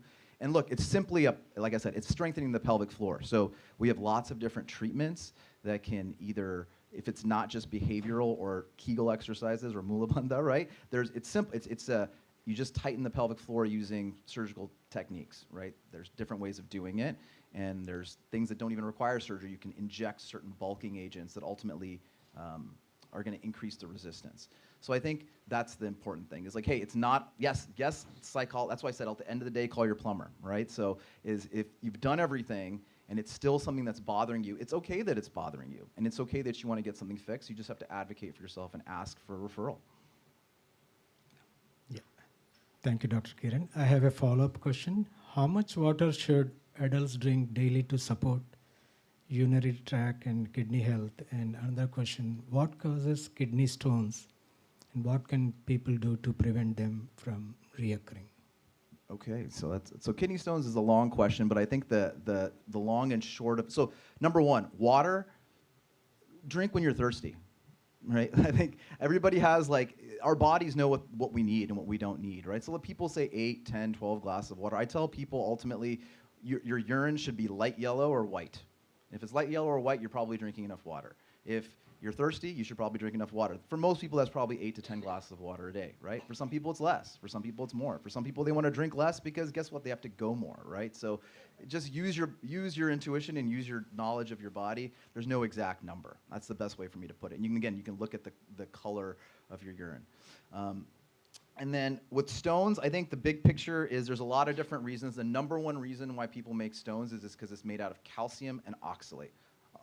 Uncle asked about oxalate, right? So these two things come together, they join together, and they make a stone. So for those of you who might remember chemistry class from some point in your lives, maybe, I don't know, but the best way to think about it is you have a beaker, right? You have a beaker in chemistry class, and you put some little salt in that beaker, and there's a little stir bar, right? And it was kind of just mixing everything up, and you were trying to dissolve that substance that you were putting into that beaker, and you were just hoping it to dissolve, right? Most of the time it dissolves.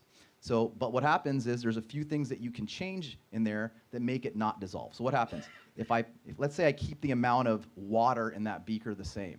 If I put a lot, at some point I'm going to put enough salt in there that the salt's going to just sit and it's not going to dissolve. So if you put too much and you're intaking too much, or you have too much of calcium and oxalate or whatever these things that make stones, it's going to eventually make a stone, right? The other important thing, if you remember, we dropped a little bit of hydrochloric acid or something else, change the pH of the solution. So you can change the pH of your body ultimately by eating more fruits and vegetables, right? Because that makes your body more basic. If you eat a lot of meat, if you eat a lot of these other things, then guess what? Your body is going to become more acidic.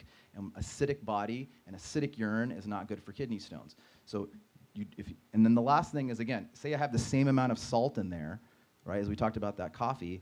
If I have a bunch in there and I just have a little bit of water, there's going to be some salt just sitting at the bottom of it. But eventually, if I pour enough water in there, it's all going to dissolve, right? So the way you do that is you just drink a lot more water. So drink more water, number one. It's what we tell everybody with kidney stones.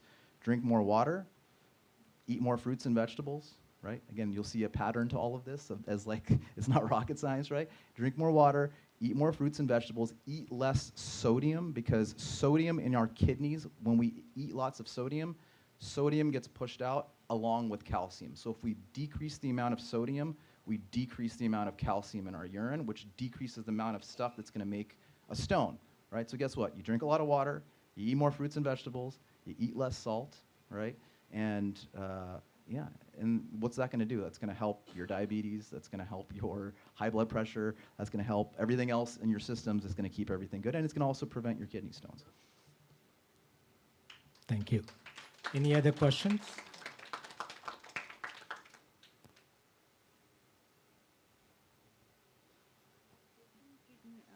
Calcium supplement. Hello, namaste, doctor. By taking calcium supplement, can it increase the kidney stone risk? It can in certain people. For most people, if you're taking the normal amounts of calcium and the normal amounts of vitamin D per day, which affects your calcium in your body, you should be fine. So only if you have a problem that's a problem with your vitamin D or calcium regulation, or if you're prone to recurrent stones, then yeah, then we may want you to not take as much calcium. But for the most part, you actually want to take the right amounts of calcium. If you're calcium low or calcium deficient in how much you're taking, the way your gut and everything responds, you actually are going to be at higher risk for creating kidney stones. So you just want to take normal amounts. Yeah. Normal amounts, God, it's like 1,000 milligrams per day, I believe. I have to remember. I have to always look it up. I'll tell you. Let me look it up and tell you. Normal RDA value, I always forget. Yeah. Thank you so much, Doctor. You explained very well. I'm glad. Hopefully it was helpful. Very easy way. Very well. Yeah. Any other questions for Dr. Kiran? Yes, email me. Email or call or text. I'm used to it. Thank you, Dr. Kiran, for demystifying urology. And like Reenaji said, thank you for helping our seniors understand easily with simple examples like plumbing and electrical wires in your body. Thank you so much. I request Dr. Jandyala Shankar Garu and Kameswari Garu to present a small token of blessing on behalf of Sri Shiva Kameshwari Temple to Dr. Kiran Gollapude. Auntie.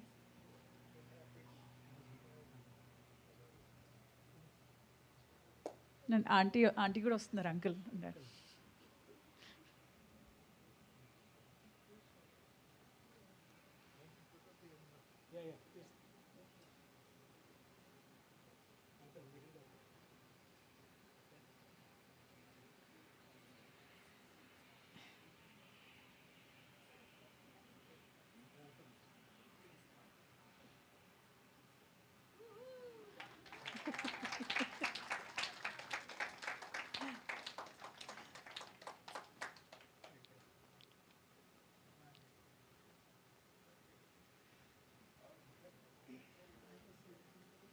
Today we are really honored.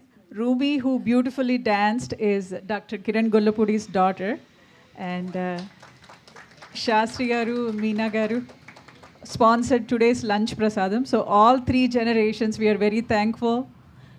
Thank you for coming and celebrating with our seniors. Any May birthdays? Uncle, మీరు ఉండండి. మీ May birthday కదా? ఉండండి. మీ birthday కదా? Birthday part. Anybody else celebrating birthdays in the month of May? Okay. Come, Vijay auntie. Vijay auntie.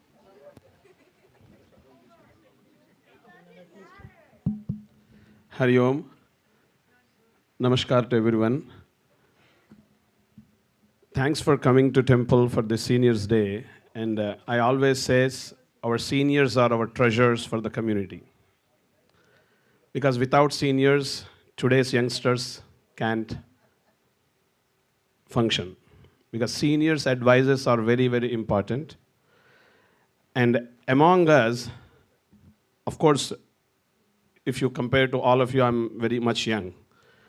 But one thing is, among us today, our Shankar Garu he just yesterday is 91 years old. He concluded. And one more milestone is among us today is Shakuntala Garu, 102 years old. Yeah, these are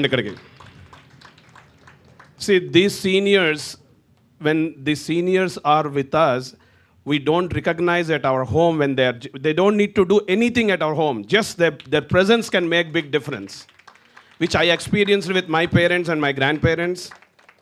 And whenever the seniors comes to this temple, they don't need to stay in line even for food or for puja or for Abhishekam. They just walk in straight. Because if we respect and we take care of our seniors, our lineage can be blessed and our youngsters can be blessed with their blessings. So it's very important. And thank you very much for coming. And Amma, your birthday is also today, right? It's over. But the great Guru, the Guru Ritvandhakaras Yadrukarastvan Nirodhakam, as in the Sanskrit they says, so Guru and her students, they dance here on the Shivaratri day. And they do the Shivatandavam or something else. It's a pin drop silence. It's a beautiful program. Thank you, Amma. Happy birthday to you all. And from the temple and from Shiva Kameswari blessings, I'll just want to give you some blessings from not from me, from the goddess. Thank you, all three of you.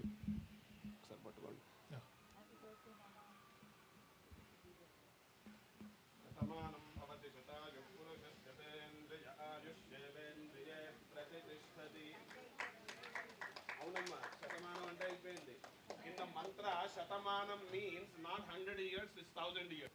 It's infinite. So, because in the mantra, నూట రెండేళ్ళ అదే చెప్పానమ్మా. అలాంటి వాళ్ళ కాళ్ళకి మనం దండం పెట్టినా కూడా మనకి ఇంకా ఆయుష్ పెరుగుతుంది.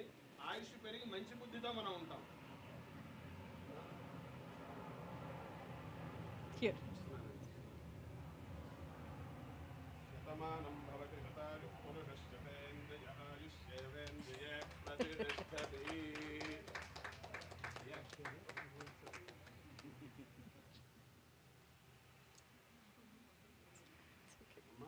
We are honored that you are here, Vijay auntie. Shatamanam Bhavati శతాయు పురుషశ్చతేంద్రియ ఆయుష్యేవేంద్రియే ప్రతిష్టతి. రండి రండి. పుట్టినరోజు లేదా ఇవాళ? ఓ, అయినా కూడా చేతిలోంచి వచ్చింది కాబట్టి మీదే. Vijay auntie stay, will sing. Kaushik sing Janma Dinamidam.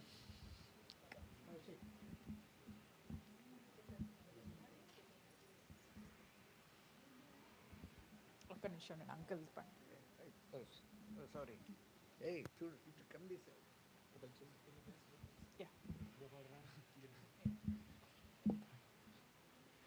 जन्मदिनमिदं ऐ प्रिय सखे जन्मदिनमिदं है प्रिय सखे सन्तनोतु ते सर्वदा मुदं सन्तनोतु ते सर्वदा मुदं प्रार्थयामहे भवसथायुषी प्रार्थयामहे भवसथायुषी ईश्वरं सदा त्वां तु रक्षतु ईश्वरं सदा त्वां तु रक्षतु पुण्यकर्मणा कीर्तिमर्जया पुण्यकर्मणा कीर्तिमर्जया जीवनं तव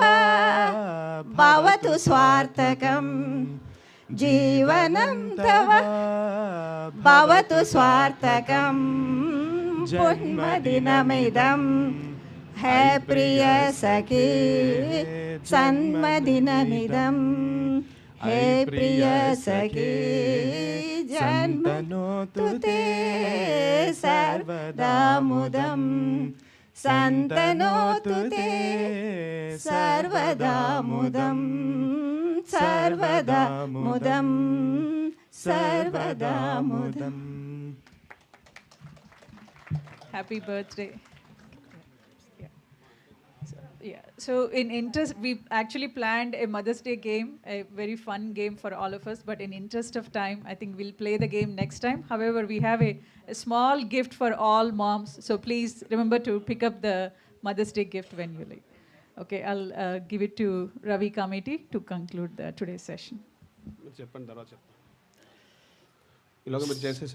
Srimatre Namaha, Namaskaram. We want to thank all the seniors for joining us today. We all have enjoyed a beautiful dance performance by Rumi. Thank you, Rumi. A big thank you to Dr. Kiran Gollapudi for taking time, coming all the way from LA to give a well-being talk to our beloved seniors. Thank you, Dr. Kiran.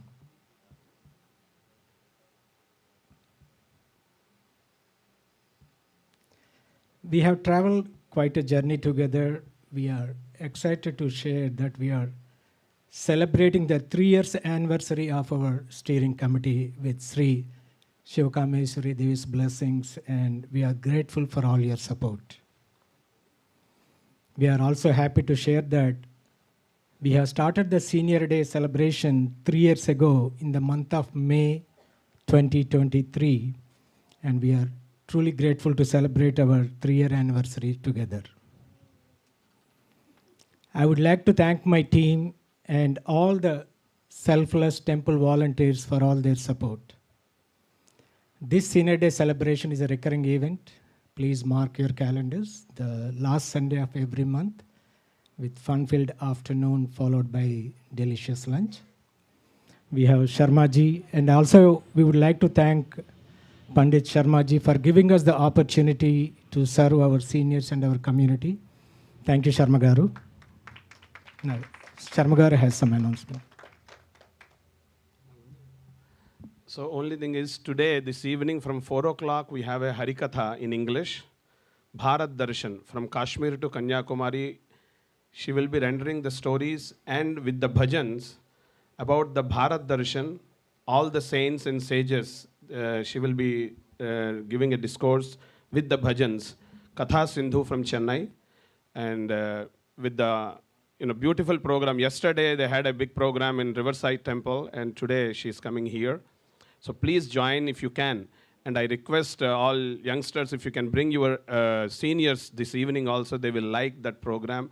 And youngsters also, because we all know, we think we know about India. But honestly, we doesn't know about India. We know only Taj Mahal or something else. But the saints and sages, about the saints and sages from Kanyakumari to Kashmir. It's a beautiful katha. So please do come 4 o'clock onwards until 5:30, 6 o'clock, and the dinner prasad. So please join everyone. And tomorrow we have another Swamiji, Prajnanandji is coming. Tomorrow evening we have a program, June 1st, from 7:30 onwards, and only 40 minutes, and Arati. So tomorrow evening also there is another Swamiji is coming, and another we have a satsang in the temple on 7th of June from 4 p.m. also. So please do come. There are many programs are happening in the temple. If you can bring your seniors, and please you also come, and come with your children also. It would be great opportunity to learn about the Hinduism and Sanatana Dharma also. Thank you. Now we do the Archana is happening. Now we do the Arati. So we do the Arati now. Some volunteers can ring the bells. And if you can, please everyone stand up and face that that side, the shrine. So we do the Arati now. Mama, Arati ready na?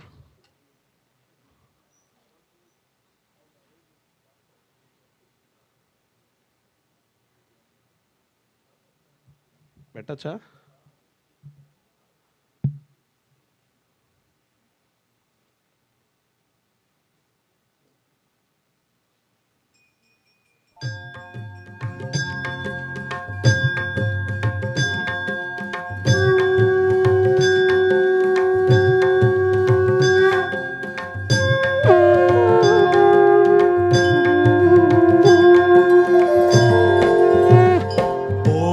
There are Arati plates. Everyone can take the Arati plate and do the Arati. Naina, rendodu kuda akkada pettesara. Jagdish Hare. भक्त जनों के संकट, दास जनों के संकट, क्षण में दूर करे। ओम जय जगदीश हरे।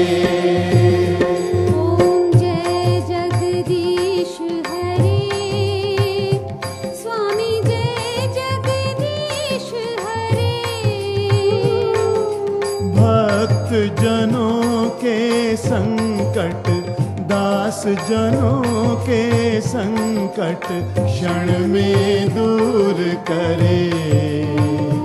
ओम जय जगदीश हरे। जो ध्यावे फल पावे, दुख विन से मन का। स्वामी दुख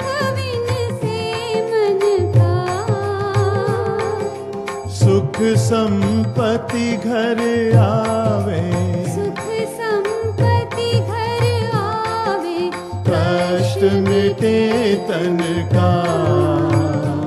ओम जय जगदीश हरे। मात पिता तुम मेरे, शरण गहूँ किसकी। स्वामी शरण गहूँ किसकी। तुम बिन और न दूजा, तेरे बिन और न दूजा, आस करूं जिसकी। ओम जय जगदीश हरे। तुम पूरन परमात्मा, तुम अंतर्यामी।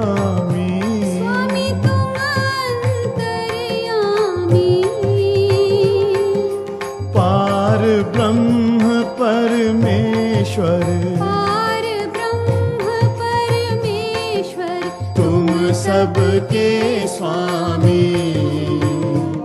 ओम जय जगदीश हरे। तुम करुणा के सागर, तुम पालन करता। स्वामी तुम पालन करता।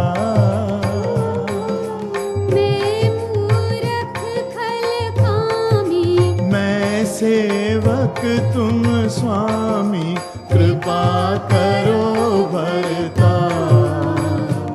ओम जय जगदीश हरे। तुम हो एक अगोचर, सबके प्राणपति। सबके प्राणपति। किस विधि मिलो कृपामय, किस विधि मिलो दयामय, तुमको मैं कुमति। ओम जय जगदीश हरे। दीन बंधु दुख हरता, स्वामी रक्षक तुम मेरे, अपने हाथ उठाओ, अपने शरण लगाओ, द्वार पड़ा मैं तेरे। ओम जय जगदीश हरे,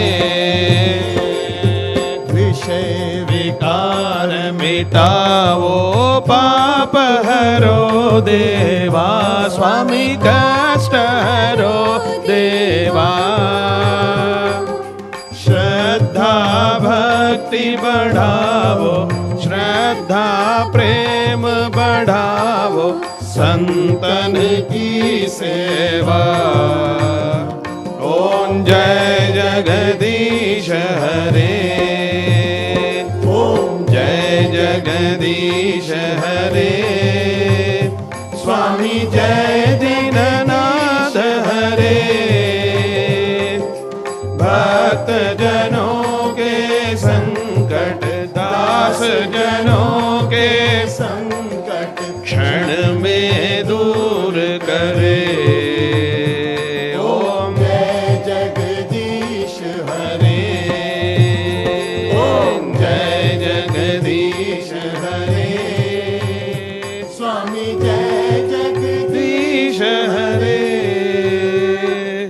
भक्त जनों के संकट, दास जनों के अवगुण, क्षण में दूर करे। ओम जय जगदीश हरे, ओम शांति शांति शांति।